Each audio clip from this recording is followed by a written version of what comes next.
Hello, I'm Jennifer Spencer with Spencer Properties, and I wanted to share with you 3 common real estate scams that I've been reading about and hearing about in my continuing ed classes. And I'm hoping by sharing these with you, it will protect you so you can avoid getting caught by some of these things, because it's a little disturbing. The first one is hackers are getting into email exchanges between buyers or sellers and their lender or their closing attorney or their real estate agent.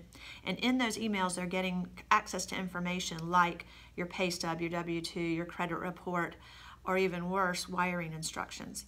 So a couple of ways to reduce your risk of being hacked is to be careful about opening any attachments. Even if you recognize the sender, verify, you call the sender and say, did you send this attachment? Is this legitimate? Especially if it looks a little bit suspicious.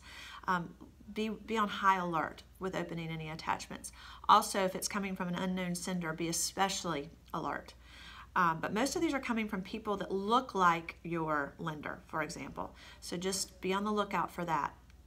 The second thing is avoid using public Wi-Fi. You know, what we have done is we have set up our phones to have unlimited data so that we can always have a hotspot and never have to get on public Wi-Fi, because that can be a security risk.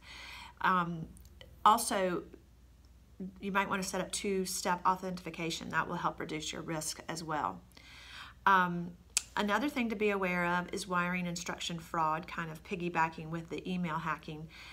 What's happening is sellers and in some cases buyers are sending wiring instructions by email and they're being intercepted. The attorneys are then being instructed to send the funds to they change the wiring instructions and they're sending the funds elsewhere. So this is a huge concern. It's happened a few places around the country, and it's what they're doing, that the hackers are finding your email with your wiring instructions, and they're getting involved in that email exchange and sending revised wiring instructions to an overseas account. And once that money's been wired, it's very difficult, if not impossible, to get it back. And it might be the proceeds of the sale of a house that could be, you know, tens of thousands, if not hundreds of thousands of dollars. So there's a lot of opportunity for a hacker here, and we just want to protect you. The best way to protect yourself is do not send wiring instructions by email. And when you're talking with your closing attorney, set up some security measures directly with that attorney to ensure that the instructions are clear and they're correct. You know, email's not the only way it can happen. This is still email related, but just recently there was a situation where a seller went to closing, and a hacker intercepted the closing confirmation date and time and place.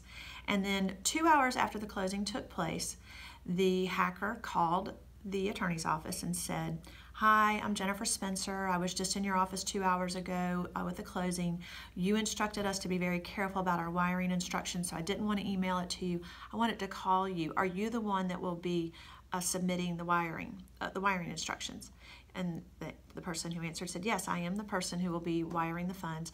Well, I wanted to talk with you directly and give you my wiring instructions over the phone for security reasons." And the hacker gave the fake wiring instructions, so the money went overseas. It was $80,000 lost.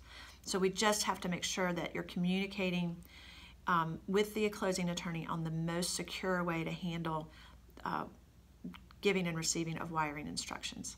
The third real estate scam I wanted to make you aware of, and this could apply whether you're currently on the market or not, what people are doing, hackers are making fake listings, fake rental listings, fake for sale listings, and they're posting them on Zillow and Redfin and Craigslist and really anywhere that you can post a listing online. There's really it's not limited to any particular home search website. And they're listing your house with your pictures and your information, listing the house for rent or listing it for sale. And what they're doing is collecting fake deposits on the purchase, fake deposits on the rent. There's low inventory of rentals, low inventory of especially entry-level homes on the market. So people are scrambling to get hold of them, and they're sending money to fake sellers or fake landlords. And they might even have your name as their email address, so it looks so legitimate. You do the research and you see, oh, the house is owned by Jennifer Spencer, and the email address is jenniferspencer@gmail.com, or jenniferxspencer@gmail.com. So it looks like a legitimate email address and a legitimate deal, and it's not. So one way to protect yourself from these listings is to set up a Google alert with your home address and your name, and then Google will let you know anytime there's something posted online with your address or with your name in it, so that you are aware, hopefully, of these fake listings and can protect. It's not so much to protect yourself, but it's to keep people from knocking on your door and saying, hey, I just rented your house, why are you here? I'm here to pick up the key, or that type of thing. So it avoids getting into some messy situations there. So I just wanted to share those with you in the hopes that you can avoid finding yourself in the midst of one of these scams, because they really are upsetting. If you have any questions or want to talk through security measures, call me and we can develop a plan for you. You can call me at 919-602-7411. Have a great day.